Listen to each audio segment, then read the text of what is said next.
Today is Thursday, June 25th, 2015. Today's rant will be called the Jesters, Juvenile, Jamboree, in honor of the 14 or 15 or 16 GOP candidates who are running for presidency of the United States. Let me see if I can think of them all offhand. 4 current senators, which would be Rand, Rubio, Cruz, and Lindsey Graham. 4 ex-governors, which would be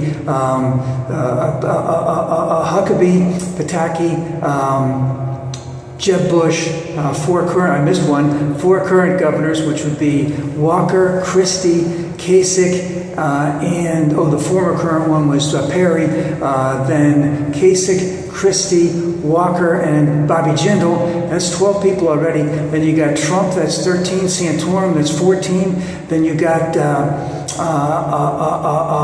Figueroa and Graham.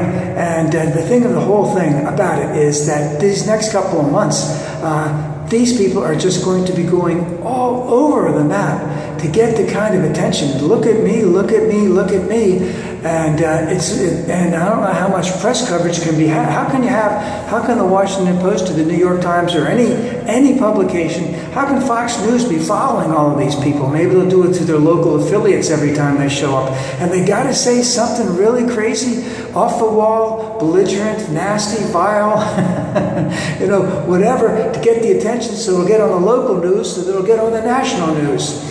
And even though Fox News wants one of them to win, I'm assuming that they don't want to really put on two men. If they put on one, they're going to have to put on all of them. They might not want to put on any of them. There could be just a whole. Bobby Jindal right now may be the most conservative of all that's going out there, but everyone else is going to be trying to do the same thing. And I look at it this way, in another way, when Romney ran, he was in his mid-60s. When John McCain ran, he was in his late 60s. When Bush ran, but he was the heir anointed, he was in his mid-50s, I think. And then when Dole ran before him, he was in his late 60s also. And when Bush ran before him in 92, he would have been in his mid-60s also.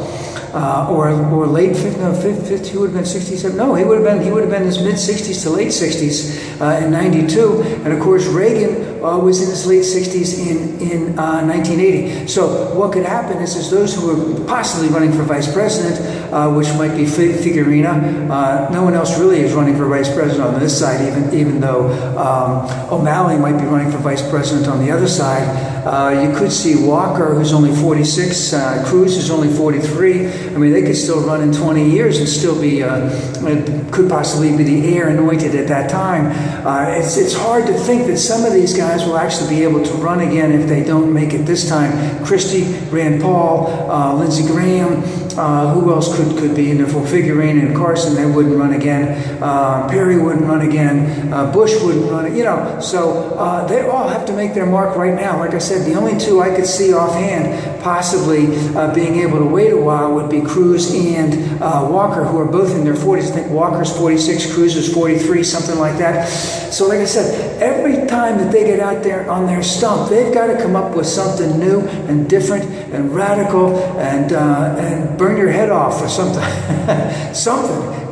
Maybe one of them should get into a physical fight just to get some attention. And I don't even know when those early debates may be. It's August. No one's going to watch in August of this year, 2015, maybe in September. But it's just going to go on and on. It's just going to be crazy. And there are some really, really important things that are going on right now. We have Obamacare that just got the big thumbs up, a 6-3 win. I might talk about that in another rant. What is still coming up is gay marriage. That's possibly, I'm going to give it a sort of a half of a thumbs up right now, because remember, when in the lower courts that ruled for gay marriage before the Supreme Court took it up, they weren't taking it up when they agreed with gay marriage, the lower courts. They only took it up when a court disagreed with gay marriage. So we could see that one coming up.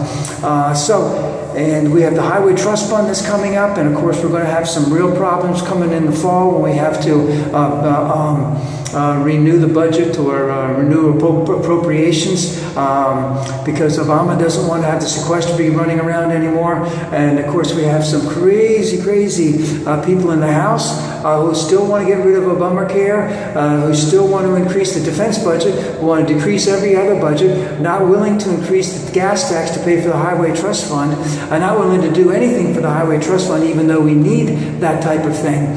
So there's a lot that's going on. I probably missed a couple others while I'm going at it. But just look at this wave of candidates, and it's all like the old jester running before the king, which the king would be the media, is to look at me, see what I'm doing, see how much sense I make. When in actuality, they're just talking code words to their base.